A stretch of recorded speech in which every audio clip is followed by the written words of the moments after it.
ಮತ್ತೆ ಸಮಾಜದ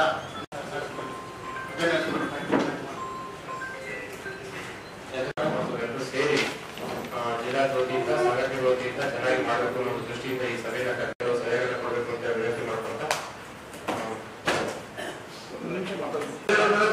ರಿಪೀಟ್ ಆಗಲ್ಲ.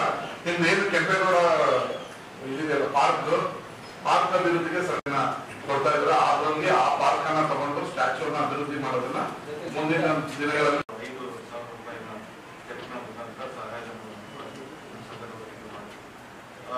ಮತ್ತೆ ಮಾಮೂಲಿ 11 ಗಂಟೆಗೆ ಜಿಲ್ಲಾಡಳಿತದ ವತಿಯಿಂದ ಸರ್ಕಾರದ ಕಾರ್ಯಕ್ರಮ ಅಂಬೇಡ್ಕರ್ ಭವನದಲ್ಲಿ ಬೆಳಿಗ್ಗೆ ಎಲ್ಲ ಜನಪ್ರತಿನಿಧಿಗಳು ನಿಮ್ಮ ಎಲ್ಲರ ಸಹಕಾರದಿಂದ ಬೆಳಿಗ್ಗೆ ಏನ್ ಮೆರವಣಿಗೆ ಇದೆ ಆ ಕಾರ್ಯಕ್ರಮ ಅದು ಯಾವುದೇ ರೀತಿಯ ಭಂಗ ಆಗದಂಗೆ ಎಲ್ಲ ಸರ್ಕಾರದ ವತಿಯಿಂದ ನಡೆಯುತ್ತೆ. ಸಂಘ ಸಂಸ್ಥೆಗಳ ಒತ್ತಾಯ ಮತ್ತು ಸಾರ್ವಜನಿಕರ ಒತ್ತಾಯದ ಮೇರೆಗೆ ಅದ್ದೂರಿಯಾಗಿ ಆಚರಿಸೋದನ್ನ ನಮ್ಮ ವಿಶ್ವವಿದ್ಯಾನಿಲಯ ಕ್ರೀಡಾಂಗಣದ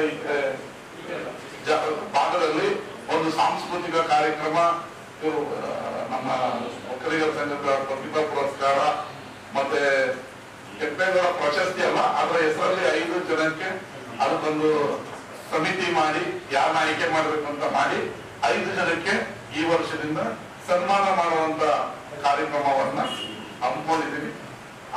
ಅದನ್ನ ಸಂಜೆ ಒಂದು ವಿಶೇಷ ಸಾಂಸ್ಕೃತಿಕ ಕಾರ್ಯಕ್ರಮ ಏನ್ ಮಾಡ್ಬೇಕು ಅನ್ನೋದನ್ನ ಆಮೇಲೆ ಖುದ್ದು ಡಿಸೈಡ್ ಮಾಡೋಣ. ರಾಜೇಶ್ ರಾಮನ್ ಕೊಡಬೇಕಾ, ಇಲ್ಲ ನಮ್ಮ ಜಾನಪದ ಕಲಾ ಮಾಡ್ಬೇಕಾ, ಕಾಮಿಡಿ ಮಾಡ್ಬೇಕಾ, ಏನ್ ಮಾಡ್ಬೇಕು ಅನ್ನೋದನ್ನ ಮಾಡೋಣ. ಮತ್ತೆ ಖರ್ಚು ವೆಚ್ಚ ಹಿಂದೆ ಮುಂದೆ ಎಳ್ಕೊಂಡು ಹೋಗ್ತೇವೆ, ಮುಂದಕ್ಕೆ ಹೋಗಲ್ಲ. ಎಷ್ಟಾಗುತ್ತೋ ನೀವು ಹಾಕಿ ಮಿಕ್ಕಿಂದ ನಾನು ಬರ್ತೀನಿ. ಅದ್ದೂರಿ ಕಾರ್ಯಕ್ರಮವನ್ನ ಮಾಡ್ತೀನಿ. ಒಳ್ಳೆ ಸಲಹೆಯನ್ನ ಕೂಡ ಕೊಟ್ಟಿದ್ದಾರೆ. ಜಿಲ್ಲಾಡಳಿತ ವತಿಯಿಂದ ನಾವು ಯಾರಿಗಳಿಗೆ 10 ಗಂಟೆಗೆ ಮೆರವಣಿಗೆ ಸ್ಟಾರ್ಟ್ ಮಾಡಿದ್ರು. ಜನಗಳೆಲ್ಲ ಸೇರಿಸಬೇಕಾಗುತ್ತಿದ್ದಾರೆ. ಜವಾಬ್ದಾರಿ ತಗೊಂಡಿರಲಿಲ್ಲ, ಮನೆಯಲ್ಲಿ ಜವಾಬ್ದಾರಿ ತಗೊಂಡಿಲ್ಲ. ಇಷ್ಟ ಬರ್ಕೊಂಡಿದ್ದೀನಿ ನಾನು, ಮತ್ತೆ ಕೌಂಟ್ ಮಾಡ್ತೀನಿ. ನೀವು ಎಸ್ಕೇಪ್ ಆಗೋದಿಲ್ಲ ಕೇಳಿದ್ರೆ ಇವೆಲ್ಲ ನಮ್ಮ ಕಡೆ ಸರ್. ಈ ಕೃಷ್ಣನ ತಗೊಂಡಿಲ್ಲ, ರವೀಂದ್ರ ತಗೊಂಡಿಲ್ಲ ಅಂತ ಹೇಳ್ತಿಲ್ಲ. ಬೆಳಗ್ಗೆನೂ ಕೂಡ ಚೆನ್ನಾಗಿ ಮೆರವಣಿಗೆ ಆಗಬೇಕು. ಕನಿಷ್ಠ ಒಂದು 2,000 ಜನ ಸೇರ್ಕೋಬೇಕು ಮೆರವಣಿಗೆ ಊಟಕ್ಕೆ. ಅಂಬೇಡ್ಕರ್ ಭವನದಲ್ಲಿ ಕಾರ್ಯಕ್ರಮ ಮುಗಿಸ್ತೀವಿ. ಇದು ಬೆಳಗ್ಗೆ ಕಾರ್ಯಕ್ರಮ ಆಗುತ್ತೆ. ಅಲ್ಲಿ ಈಗಾಗಲೇ ಹೇಳಿದಾಗೆ ನಾವೇನು ತೀರ್ಮಾನ ಮಾಡಿ ಮಾಡೋಣ. ಇನ್ನು ಮಧ್ಯಾಹ್ನ ಮೇಲೆ ಅಂದ್ರೆ ಸಂಜೆ ಮೇಲೆ ನಮ್ಮ ಯೂನಿವರ್ಸಿಟಿ ಕ್ಯಾಂಪಸ್ ಅಲ್ಲಿ ಏನಿದೆ ಅಲ್ಲಿ ಶಾಲೆ ಹಾರಿಸಿ ಸಂಜೆ ಸಾಂಸ್ಕೃತಿಕ ಕಾರ್ಯಕ್ರಮ ಮಾಡ್ತಾರೆ. ಜೊತೆಗೆ ನಮ್ಮ ಅಶೋಕ್ ಅವರು ಮಕ್ಕಳ ಸಂಘದ ನಿರ್ದೇಶಕರು ಅಶೋಕ್ ಜಯರಾಮ್ ಅವರು ಹೇಳಿದಾಗೆ ಅವರ ಸಂಸ್ಥೆಯಿಂದ ಏನು ಮಕ್ಕಳಿಗೆ ಪ್ರತಿಭಾ ಪುರಸ್ಕಾರ ಮಾಡಬೇಕು ಅಲ್ಲಿ ಒಂದು ಸ್ಟೇಜ್ ಕೊಡೋಣ. ಜಯಂತಿ ಪ್ರಯುಕ್ತವಾಗಿ ಸ್ಟೇಜಲ್ಲಿ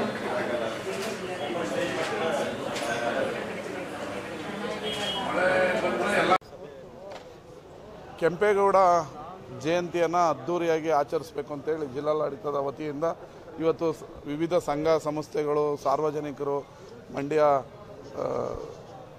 ಎಲ್ಲ ನಾಗರಿಕರು, ಪ್ರಗತಿಪರರು, ಸಾಹಿತಿಗಳು, ಹೋರಾಟಗಾರರ ಸಭೆಯನ್ನು ಕರೆದಿದ್ವಿ.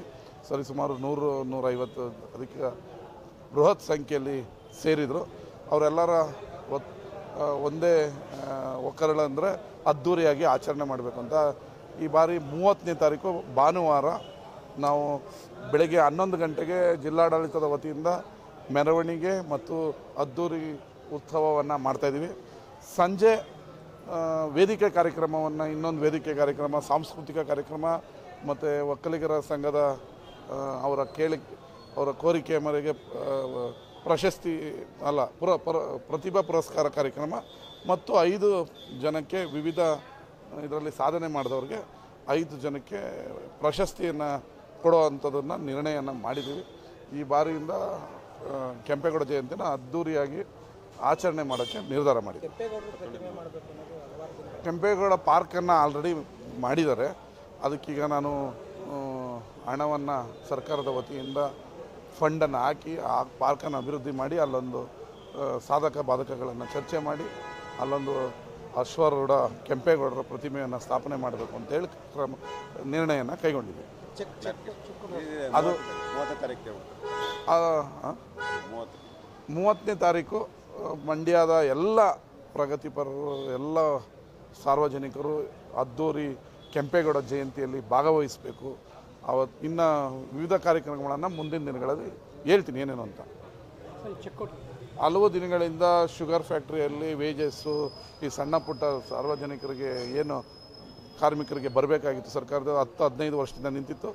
ನಾವು ಸರ್ಕಾರ ಬಂದ ಮೇಲೆ ನಾವು ಕೊಡಿಸ್ತೀವಿ ಅಂತ ಮಾತು ಕೊಟ್ಟಿದ್ವಿ. ಅದರ ಅಂಗವಾಗಿ ಇವತ್ತು ಮೊದಲ ಹಂತದ ಚೆಕ್ಕನ್ನು ವಿತರಣೆ ಮಾಡಿದ್ವಿ. ನಮ್ಮ ಬಾಡಿ ಬಂದರೆ 2 ವರ್ಷದಿಂದ ಪ್ರತಿ ವರ್ಷ ಪ್ರತಿಭಾ ಪುರಸ್ಕಾರವನ್ನು ಮಾಡಬೇಕಂತ ಕೊಟ್ಟಿದ್ದು, ಕಳೆದ ವರ್ಷ ಬೇರೆ ಬೇರೆ ಕಾರಣದಿಂದ ಪ್ರತಿಭಾ ಪುರಸ್ಕಾರವನ್ನು ಮೊದಲನೇ ವರ್ಷ ಮಂಡ್ಯದಲ್ಲೇ ಮಾಡಿದ್ವಿ. ಮುಂಗಡಿಗೆ ಕ್ಯಾಂಪಸ್ ಮಾಡೋಕ್ಕಾಗಲಿಲ್ಲ. ಈ ಬಾರಿ ಪರ್ಮಿಷನ್ ತಗೊಂಡು ಇಲ್ಲೇ ಒಂದು 100 ಜನ ಮಕ್ಕಳಿಗೆ ಏನು ಹೋದ ವರ್ಷ ಕೊಟ್ಟಿಲ್ಲ ಅವನ್ನೆಲ್ಲ ಸಂಪರ್ಕ ಮಾಡಿ ಇಲ್ಲೇನೆ ಅವರಿಗೆ ಪ್ರತಿಭಾ ಪುರಸ್ಕಾರ ಈ ಕಾರ್ಯಕ್ರಮದ ಜೊತೆ ಜೋಡಿಸ್ಕೊಳ್ಬೇಕು ಅಂತ ಹೇಳಿ ಮಾನ್ಯ ಶಾಸಕರು ಮತ್ತೆ ಸ್ಟೇಜು ಇನ್ನೊಂದು ಆಗಲಿಲ್ಲ ಆದ್ರೂ ಕೂಡ ನೀವು ಮೆರವಣಿಗೆ ಹೋಗ್ತದೋ ಅಥವಾ ಯಾವ ರೀತಿ ಆಚರಣೆಯಲ್ಲಿ ಇದು ಒಂದು ಸಣ್ಣ ಇದಾಗಿ ಅನುವಾಗಿ ಅದನ್ನ ಸೇರಿಸ್ಕೊಳ್ಬೇಕು, ತೋರಿಸ್ಕೊಳ್ಬೇಕು ಸಾಂಕ್ಷನ್ ಮಾಡಿರೋದು ನಿಜವಾಗ್ಲೂ ಖುಷಿ ಪಡ್ತಕ್ಕಂಥ ವಿಚಾರ, ಸ್ವಾಗತಾರ್ಹ ವಿಚಾರ. ಅದಕ್ಕೆ ಎಲ್ಲರೂ ನಮ್ಮ ಸಂಘಟನೆಗಳಿಂದ ಅಭಿನಂದನೆಗಳನ್ನು ಸಲ್ಲಿಸ್ತೀವಿ ಸರ್ಕಾರಕ್ಕೆ. ಜೊತೆಗೆ ಜಿಲ್ಲಾಡಳಿತದ ವತಿಯಿಂದ ಇನ್ನೂ ವಿಜೃಂಭಣೆಯ ಕಾರ್ಯಕ್ರಮ ಮಾಡಬೇಕು ಅಂತ ಅಂದ್ಕೊಂಡಿರೋದು ಅರ್ಥಪೂರ್ಣ ಕಾರ್ಯಕ್ರಮ. ಅದಕ್ಕೆ ನಮ್ಮೆಲ್ಲರೂ ಸಹಕಾರ ಇರುತ್ತೆ.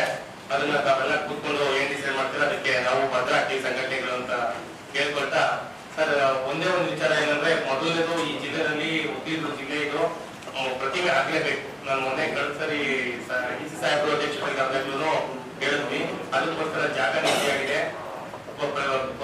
ಒಂದು ವರ್ಷ ಕಾರ್ಯಕ್ರಮ ಕೆಂಪೇಗೌಡ ಜಯಂತಿ ಬರೋಷ್ರೊಳಗಡೆ ದಯಮಾಡಿ ಪ್ರತಿಮೆ ನಿರ್ಮಾಣ ಆಗಬೇಕು. ಅದಕ್ಕೆ ತಮ್ಮ ಸಹಕಾರ ಬೇಕೇ ಬೇಕು. ಅದ್ರ ಜೊತೆಗೆ ಈ ವರ್ಷಕ್ಕಿಂತ ಹೆಚ್ಚಿನಾಗಿ ಒಂದು ಸರಿ ವಿಜೃಂಭಣೆಯ ಕಾರ್ಯಕ್ರಮ ಆಗ್ಬೇಕು ಅಂತ ತಮ್ಮ ಮನವಿ ಮೊದಲನೇದು. ಸಭೆ ಏನು 30ನೇ ತಾರೀಕು ಕೆಂಪೇಗೌಡ ಜಯಂತಿಯನ್ನು ಆಚರಿಸಬೇಕು ಅಂತ ಹೇಳ್ತಾ ಅದನ್ನ ನಾವು ಈಗ ಭವನದಲ್ಲಿ 30ನೇ ತಾರೀಕು ಆ ಜಾಗವನ್ನ ಬಿಟ್ಟು ಬೇರೆ ಜಾಗದಲ್ಲಿ ಮಾಡಬೇಕು ಅನ್ನೋದು ನನ್ನ ಅನಿಸಿಕೆ. ಯಾಕೆಂದ್ರೆ ದೊಡ್ಡ ಮಟ್ಟದಲ್ಲಿ ಮಾಡಬೇಕು, ಭಾನುವಾರ ಆಗಿರೋದ್ರಿಂದ ಒಂದು ಸ್ಟೇಡಿಯಂ ಎಲ್ಲ ಕಾಲೇಜ್ಗಳನ್ನು ಮಾಡಿದ್ರೆ ಒಂದಷ್ಟು ಜಾಸ್ತಿ ಕೆಲಸ 3 ರಿಂದ 4 ಸಾವಿರ ಜನ ಸೇರಿಸುವಂಥದ್ದು ಆಗಬೇಕು. ಇದೊಂದು ಐತಿಹಾಸಿಕ ಹಿನ್ನೆಲೆಯನ್ನು ಒಂದು ಜನ ಸೇರಿಸುವಂಥದ್ದು ಮತ್ತು ಮುಖ್ಯವಾಗಿ ಒಂದು ಸಾಯಂಕಾಲ ಒಂದು ಮೂವ್ಮೆಂಟ್ ಕಾರ್ಯಕ್ರಮವನ್ನು ಮಾಡಿಕೊಳ್ಳುವಂಥದ್ದು. ಕಲಾ ತಂಡಗಳು ಎಲ್ಲಿಂದ ಮೆರವಣಿಗೆ ಆಗಬೇಕು ಅದು ಸ್ವಲ್ಪ ಚರ್ಚೆ ಆಗಿ, ಎಲ್ಲಿಂದ ನಾವು ಪ್ರಾಕ್ಟೀಸ್ ಮಾಡಬೇಕಾ ಜಿಲ್ಲಾಡಳಿತದಿಂದ ಮಾಡಬೇಕಾ ಅನ್ನೋದು ಒಂದು ಚರ್ಚೆ ಆಗಿದೆ. ಯಾಕೆಂದರೆ ಮಾರ್ವಾರ ಮಾಡ್ತಾ ಇರೋದ್ರಿಂದ ಒಂದು ದೊಡ್ಡ ಸಂಖ್ಯೆಯಲ್ಲಿ ಜನ ಸೇರಿಸಬೇಕು. ನಮ್ಮ ಶಾಸಕರು ಆಸಕ್ತಿ ವಹಿಸಿದ್ದಾರೆ. ಎಲ್ಲ ಪಕ್ಷಾತೀತವಾಗಿ ಜಾತ್ಯತೀತವಾಗಿ ಕೆಂಪೇಗೌಡರು ಯಾವ ರೀತಿ ಪಕ್ಷಾತೀತ ಜಾತ್ಯತೀತವಾಗಿ ಕರ್ಕೊಂಡು ಬಂದಂಥ ಕೆಂಪೇಗೌಡರು ಎಲ್ಲರೂ ಸೇರಿಸಿ ಒಂದು ದೊಡ್ಡ ಮಟ್ಟದಲ್ಲಿ ಒಂದು ಕಾರ್ಯಕ್ರಮ ಆಗಬೇಕು ಅನ್ನೋದು ನಮ್ಮ ಅನಿಸಿಕೆ. ನಿಮ್ಮ ಅನಿಸಿಕೆ ವಿಚಾರಗಳನ್ನ ಹೇಳಿ ಮೊನ್ನೆ ಮೀಟಿಂಗ್ನಲ್ಲಿ ನನ್ನದೊಂದು ಏನಂದ್ರೆ, ಶನಿವಾರ ಭಾನುವಾರ ಇಟ್ಕೊಳ್ಳೋದ್ರಿಂದ ಶನಿವಾರ ಹೈಸ್ಕೂಲ್ ಮಕ್ಕಳಿಗೆ ಮತ್ತೆ ಮಿಡಲ್ ಸ್ಕೂಲ್ ಮಕ್ಕಳಿಗೆ ಶಾಲೆಯಲ್ಲೇ ಅಟ್ಲೀಸ್ಟ್ 10 ನಿಮಿಷ ಮಕ್ಕಳಿಗೆ ಕೆಂಪೇಗೌಡರ ಬಗ್ಗೆ ವಿಚಾರಧಾರೆ ಮುಗಿಸುವಂಥದ್ದನ್ನ 27 ತಾರೀಕು ಮಾಡ್ತಾರೆ. ಅದರಲ್ಲಿ ಚರ್ಚಿಸಿಲ್ಲ. ಶಾಲಾ ಕಾಲೇಜಿನಲ್ಲಿ ಮಕ್ಕಳಿಗೆ ಹೇಳಿದಾರಲ್ಲ 15 ನಿಮಿಷ ಸಲ್ಲುತ್ತಾ ಇರುವಂತ ಒಬ್ಬ ಮಹಾನ್ ನಾಯಕ. ಅವರ ಜನ್ಮ ದಿನಾಚರಣೆ ಮಂಡ್ಯದಲ್ಲಿ ಅರ್ಥಪೂರ್ಣವಾಗಿ ಆಗ್ಬೇಕು ಅನ್ನೋದು ನಮ್ಮೆಲ್ಲರ ಆಶಯ. ವಿಶೇಷವಾಗಿ ನಮಗೆ 30ನೇ ತಾರೀಕು ತನಕ ಸಮಯ ಇರೋದ್ರಿಂದ ಒಂದು ಟ್ಯಾಬ್ಲೋ ಮಾಡಿ ಆ ಟ್ಯಾಬ್ಲೋ ಮೂಲಕ ಎಲ್ಲ ಜಿಲ್ಲಾ ಕೇಂದ್ರಗಳಲ್ಲಿ ಕೆಂಪೇಗೌಡರ ವಿಚಾರಗಳನ್ನ, ಅವರ ಸಾಧನೆಗಳನ್ನ ಮತ್ತು ವಿಶೇಷವಾಗಿ ಅವರ ದೂರದೃಷ್ಟಿಯನ್ನ ಎಲ್ಲರಿಗೂ ತಿಳಿಸ್ತಕ್ಕಂಥ ಕೆಲಸ ಆಗಬೇಕು. ಒಂದೇ ವಿಚಾರ. ಎರಡನೇದೇನು ಅಂತಂದ್ರೆ, ಪ್ರತಿ ಗ್ರಾಮ ಪಂಚಾಯಿತಿಗಳಲ್ಲಿ ಕೆಂಪೇಗೌಡರ ಜಯಂತಿ ಆಚರಣೆಗೆ ತಾವು ದಯಮಾಡಿ ನಿರ್ದೇಶನ ಕೊಡಬೇಕು. ಮೂರನೇದು, ಕೆಂಪೇಗೌಡರ ಬಗ್ಗೆ ಇವತ್ತಿನ ವಿದ್ಯಾರ್ಥಿಗಳಿಗೆ ಹೆಚ್ಚಿನ ತಿಳುವಳಿಕೆ ಕೊಡಬೇಕಾಗಿರೋದ್ರಿಂದ ಕಾಲೇಜು ಮಟ್ಟದಲ್ಲಿ ಚರ್ಚಾ ಸ್ಪರ್ಧೆ ಆಗ್ಬೋದು, ಇದು ಪ್ರಬಂಧ ಸ್ಪರ್ಧೆ ಆಗ್ಬೋದು ಅಥವಾ ಭಾಷಣ ಸ್ಪರ್ಧೆ ಆಗ್ಬೋದು, ಇಂಥವುಗಳನ್ನ ಮಾಡಿ ಕೆಂಪೇಗೌಡರ ಬಗ್ಗೆ ಹೆಚ್ಚಿನ ತಿಳುವಳಿಕೆಯನ್ನು ಕೊಡಬೇಕು. ಈ ಏನೊಂದು ವಾರ ಸಮಯ ಇದೆ, ಈ ವಾರದಲ್ಲಿ ಮಂಡ್ಯ ಜಿಲ್ಲೆಯಲ್ಲಿ ಕೆಂಪೇಗೌಡರ ವಾತಾವರಣವನ್ನು ಸೃಷ್ಟಿ ಮಾಡತಕ್ಕಂಥ ಕೆಲಸವನ್ನ ಜಿಲ್ಲಾಡಳಿತ ನಾವು ನೀವೆಲ್ಲ ಸೇರಿ ಮಾಡಬೇಕು ಅನ್ನುವಂಥದ್ದು ನನ್ನ ಅಭಿಪ್ರಾಯ. ಶಾಸಕರಾಗಿ ಇಡೀ ಮಂಡ್ಯ ಜಿಲ್ಲೆಯಲ್ಲಿ ಮಾದರಿಯಾಗಿ ಮಾಡಬೇಕು ಅಂತಕ್ಕಂಥ ನಿಮ್ಮ ಕನಸು ಮನಸ್ಸಾಗ್ತದೆ. ಈಗ ನಮ್ಮ ಮಂಡ್ಯ ತಾಲೂಕಿನಲ್ಲಿ ಜನಾಭಿಪ್ರಾಯದಲ್ಲಿ ಅವರು ವಾಲಂಟಿಯರ್ ಬರೋದಕ್ಕೆ ಒಂದು ವೆಹಿಕಲ್ ವ್ಯವಸ್ಥೆಗಳನ್ನ ಮಾಡಬೇಕು ಅಂತಕ್ಕಂಥ ನನ್ನ ಅವ್ರನ್ನ ಸರಳ ಬಂದಿರಲಿಲ್ಲ. ಹಾಗಾಗಿ ಅದನ್ನ ಸ್ಕೂಲ್ ಬಸ್ ಹಾಕ್ಬೋದು, ಸರ್ಕಾರಿ ಬಸ್ ಹಾಕ್ಬೋದು. ದಯವಿಟ್ಟು ಎಲ್ಲ ಹೋಬಳಿ ಲೆವೆಲ್ ಇಲ್ಲ ಗ್ರಾಮ ಪಂಚಾಯತ್ 20,000 ರೂಪಾಯಿ ಕೈ ಕೊಡ್ತಾರೆ. ಯಾವ ಕಾರ್ಯಕ್ರಮ ಮಾಡೋಕ್ಕಾಗಲ್ಲ. ಜಿಲ್ಲಾ ಮಟ್ಟದಲ್ಲಿ 50,000 ಕೊಟ್ರೆ GST ಇಟ್ಕೊಂಡು 9,000 ರೂಪಾಯಿ ಇಟ್ಕೊಂಡು 4,000 ಕೊಡ್ತಾರೆ. ಇದು ಯಾವುದೇ ಕಡೆ ಕಾರ್ಯಕ್ರಮ ಮಾಡೋಕ್ಕಾಗಲ್ಲ. ದಯಮಾಡಿ ಇದನ್ನ ಪರಿಶೀಲನೆ ಮಾಡಬೇಕು ಅಂತಂದಾಗ ಅಲ್ಲೇ ಇದ್ದಂಥ ಸಚಿವರುಗಳೆಲ್ಲ ತೀರ್ಮಾನ ಮಾಡ್ಕೊಂಡು ಅನೌನ್ಸ್ ಮಾಡಿದ್ರು. 1 ಲಕ್ಷ ಎಲ್ಲ ತಾಲೂಕಲ್ಲಿ ಮಾಡಿದ್ದಾರೆ. ಬಟ್ ಜಿಲ್ಲೆದು ಅನೌನ್ಸ್ ಮಾಡ್ತೀನಿ, ಇನ್ನೂ ಪೆಂಡಿಂಗ್ ಇಟ್ಟಿದ್ದಾರೆ ಸರ್. ಜಿಲ್ಲೆ ಸಪ್ರೇಟ್ 5 ಲಕ್ಷ 6 ಲಕ್ಷ ಮಾಡ್ಬೋದು ಅಂತ ಅಂದ್ಕೊಂಡಿದ್ದೀವಿ. ಅದು ಸಪ್ರೇಟ್ ಮಾಡ್ತಾರಂತೆ. ಜೊತೆಗೆ ಮೇಡಮ್ ಒಂದು ತಾಳ್ದಾಗ ಮಾಡೋಕ್ಕಾಗಲ್ಲ. 1 ಲಕ್ಷನ ತಾಲೂಕಿಗೆ ಕೊಟ್ಟಂಥ ಸಂದರ್ಭದಲ್ಲಿ DO ಅಕೌಂಟಿಗೆ ಕೊಡ್ತೀವಿ ಅಂತ ಹೇಳಿದ್ದಾರೆ. ಕೆಂಪೇಗೌಡರ ಜೀವನ ಚರಿತ್ರೆಯನ್ನು ವರ್ಷ ಪೂರ್ತಿ ಮಾಡುವಂಥದಕ್ಕೆ ಏನು ಜೀವಂತವಾಗಿ ಉಳಿಸ್ಬೇಕು, ಆ ಯೋಜನೆಗಳಿಗೆ ಪ್ರಿಂಟಿಂಗ್ ಇರ್ಬೋದು, ಬುಕ್ಸ್ ಇರ್ಬೋದು, ಚರ್ಚಾ ಸ್ಪರ್ಧೆ ಮಾಡಿ ಅದನ್ನ ಅವೇರ್ನೆಸ್ ಕ್ರಿಯೇಟ್ ಮಾಡುವಂಥದಕ್ಕೆ ಅಂತೇಳಿ DO ಅಕೌಂಟಿಗೆ 1 ಲಕ್ಷ, ಜೊತೆಗೆ ಕಾರ್ಯಕ್ರಮ ಮಾಡೋಕ್ಕೆ 1 ಲಕ್ಷ ಅಂತೇಳಿ ತಾಲೂಕಿಗೆ ಅದು ರಿಸರ್ವ್ ಮಾಡಿದ್ದಾರೆ. ಅದನ್ನ ನಾವು ಯುಟಿಲೈಸ್ ಮಾಡೋಕ್ಕೆ ಬರಲ್ಲ. ತಾಲೂಕಲ್ಲಿ ಅದು ಅನುಕೂಲ ಆಗುತ್ತೆ. ಅದು ಮಾಡಲಿ, ಅಲ್ಲೇ ಮಾಡಲಿ ಮೇಡಮ್. ಜಿಲ್ಲೆಗೆ ಸಪ್ರೇಟ್ ಕೊಡ್ತಾರೆ. ಅದು ಅನೌನ್ಸ್ ಮಾಡಿಲ್ಲ, ಅದು ನಾನು ಪರಿಶೀಲನೆ ಮಾಡಿ ಮಾಡ್ತೀನಿ ಅಂತ ಹೇಳಿದ್ದಾರೆ. ನಿಜಕ್ಕೂ ಇವತ್ತು ಈ ಸಂದರ್ಭದಲ್ಲಿ ಒಕ್ಕಲಿಗರ ಪರವಾಗಿ ಎಲ್ಲ ಸಂಘ ಸಂಸ್ಥೆಗಳ ಪರವಾಗಿ DCM ಸಾಹೇಬ್ರನ್ನ ಅಭಿನಂದನೆ ಸಲ್ಲಿಸ್ತೀನಿ ನಾನು ಪಕ್ಷಾತೀತವಾಗಿ. ಯಾಕಂದರೆ ಅದು ನಾವು ಅವತ್ತು ಮೊನ್ನೆ ಚರ್ಚೆ ಮಾಡಿದಾಗ 50,000 ಏನೂ ಆಗಲ್ಲ ಅಂತೇಳಿ ನಾವು ಚರ್ಚೆ ಮಾಡಿದ್ವಿ. ಅದು ಪೂರ್ವಕವಾಗಿ ಅವರು ಅನುಕೂಲ ಮಾಡಿದ್ದಾರೆ. ಜೊತೆಗೆ ಅಲ್ಲಿ ಕಾರ್ಯಕ್ರಮನೂ ವಿಧಾನಸೌಧ ಒಳಗಡೆ ಬ್ಯಾಂಕೆಟ್ ಹಾಲಲ್ಲಿ ಮಾಡ್ತಾ ಇದ್ರು ಪ್ರತಿ ವರ್ಷ. ಈ ಸಾರಿ ವಿಶೇಷವಾಗಿ ಮಾಡಬೇಕು ಅಂತ ಎಲ್ಲ ಪ್ರಚಾರ ಆಗ್ದಾಗೆ ಅಲ್ಲಿ ಸ್ಟೇಡಿಯಂನಲ್ಲಿ ಮಾಡುವಂಥದ್ದು, ಇಲ್ಲ ಅಂತಂದರೆ ಅರಮನೆ ಮೈದಾನ ಮಾಡುವಂಥದ್ದಕ್ಕೆ ಅವರು ಯೋಚನೆ ಮಾಡಿದ್ದಾರೆ. ಎಲ್ಲ ಕಡೆ ಎಲ್ಲೆಲ್ಲಿ ಕೆಂಪೇಗೌಡರದ್ದು ಎಲ್ಲೆಲ್ಲಿದೆ ಅವ್ರ ಹುಟ್ಟುವ ಸ್ಥಳ, ಅವರು ಇರುವಂಥ ಎಲ್ಲನೂ ಅಲ್ಲಿಂದ ಮೆರವಣಿಗೆ ಬಂದು ಅಲ್ಲಿಂದ ಜ್ಯೋತಿನ ತಂದು ದೊಡ್ಡ ಅದ್ದೂರಿ ಕಾರ್ಯಕ್ರಮ ಮಾಡಬೇಕಂತ ಅಲ್ಲೂ ನಿಶ್ಚಯ ಮಾಡಿದ್ದಾರೆ. ನಿಜಕ್ಕೂ ಒಳ್ಳೆ ಬೆಳವಣಿಗೆ ಆಗಿದೆ ಅನ್ನೋದು ನಮ್ಮ ಮಾನ್ಯ ಶಾಸಕರನ್ನ ಭೇಟಿ ಮಾಡುವಂಥ ಸಂದರ್ಭದಲ್ಲಿ ಹೇಳಿದ್ರು, ಹೋದ ಸಾಲಿಗಿಂತೂ ತುಂಬಾ ಚೆನ್ನಾಗಿ ಮಾಡಬೇಕು. ಹಾಗಾಗಿ ಅದು ಬರೀ ಒಂದು ಟೋಲ್ ಕಾರ್ಯಕ್ರಮ ಆಗಬಾರ್ದು, ಇಡೀ ದಿನದ ಕಾರ್ಯಕ್ರಮ ಮಾಡಬೇಕು ಅಂತೇಳಿ ಅದೆಷ್ಟಾರು ಖರ್ಚಾಗಿ ನಾನು ವ್ಯವಸ್ಥೆ ಮಾಡ್ತೀನಿ, ನೀವೆಲ್ಲ ಒಂದು ಪ್ರಾಜೆಕ್ಟ್ ರಿಪೋರ್ಟ್ ರೆಡಿ ಮಾಡ್ಕೊಡ್ತೀನಿ, ಎಸ್ಟಿಮೇಟ್ ರೆಡಿ ಮಾಡ್ಕೊಡ್ತೀನಿ ಮಾನ್ಯ ಶಾಸಕರೇ. ಯಾಕೆಂತಂದ್ರೆ ಕಳೆದ ಕೆಂಪೇಗೌಡ ಜಯಂತಿನ ವೇದಿಕೆ ಮೇಲೆ ಕೂಡ ನಾನು ಪ್ರಸ್ತಾಪನೆ ಮಾಡಿದಾಗಿದೆ. ಮುಂದಿನ ವರ್ಷ ಈ ಕಾರ್ಯಕ್ರಮವನ್ನು 3 ದಿನಗಳ ಕಾಲ ಮಾಡಬೇಕಾಗ್ತದೆ. 3 ದಿನಗಳಲ್ಲಿ ಮೊದಲನೇ ದಿನ ಒಂದು ರೈತ ಸಮ್ಮೇಳನ ಮಾಡ್ತಕ್ಕಂಥದ್ದು, 2ನೇ ದಿನ ಒಂದು ಮಹಿಳಾ ಸಮ್ಮೇಳನ ಮಾಡ್ತಕ್ಕಂಥದ್ದು, 3ನೇ ದಿನ ಯುವ ಸಮ್ಮೇಳನದ ಜೊತೆಗೆ ಒಂದು ಉದ್ಯೋಗ ಮೇಳವನ್ನು ಮಾಡ್ತಕ್ಕಂಥದ್ದು. ಈ ಕೆಲಸಗಳನ್ನ ಮಾಡ್ಕೊಂಡು ಹೋಗ್ತೀವಿ. ಬಹುಶಃ ಮಾನ್ಯ ಶಾಸಕರನ್ನ ಭೇಟಿ ಮಾಡಿದಂಥ ಸಂದರ್ಭದಲ್ಲಿ ಇದರಲ್ಲಿ ಒಂದು 40% ಅದನ್ನು ಅನುಷ್ಠಾನ ಮಾಡ್ತಕ್ಕಂಥ ಅಭಿಪ್ರಾಯವನ್ನು ಅವ್ರು ವ್ಯಕ್ತಪಡಿಸಿದ್ರು. ಅವರಾದ್ರೂ ಕೂಡ ಹೇಳಿದ್ರು ಬೆಳಗ್ಗೆಯಿಂದ ಸಂಜೆವರೆಗೆ ಕಾರ್ಯಕ್ರಮ ಮಾಡಬೇಕು ಅಂತೇಳಿ. ನಾವು ಮೆರವಣಿಗೆಯಲ್ಲೇ ಕೆಲವು ಚೇಂಜಸ್ ಅನ್ನ, ಯಾಕೆಂತಂದ್ರೆ ಹೋದ ಸಾರಿ ಏನ್ ಮಾಡಿದ್ವಿ, ನಮ್ಮ ಸ್ಥಳೀಯ ಕಲಾವಿದರಲ್ಲದೆ ಹೊರಗಡೆ ಬೇರೆ ಜಿಲ್ಲೆಯ ಕಲಾವಿದರನ್ನು ಕೂಡ ಅವರನ್ನ ಪರಿಚಯ ಮಾಡ್ತಕ್ಕಂಥ ಒಂದು ಕೆಲಸವನ್ನ ಈ ಸಂದರ್ಭದಲ್ಲಿ ಮಾಡಬೇಕು ಅಂತೇಳಿ ನಾವೆಲ್ಲ ಸಭೆ ಸೇರಿ ಒಂದು ತೀರ್ಮಾನವನ್ನ ತೆಗೆದುಕೊಂಡು ಸರ್ ಮಾಡ್ತೀವಿ.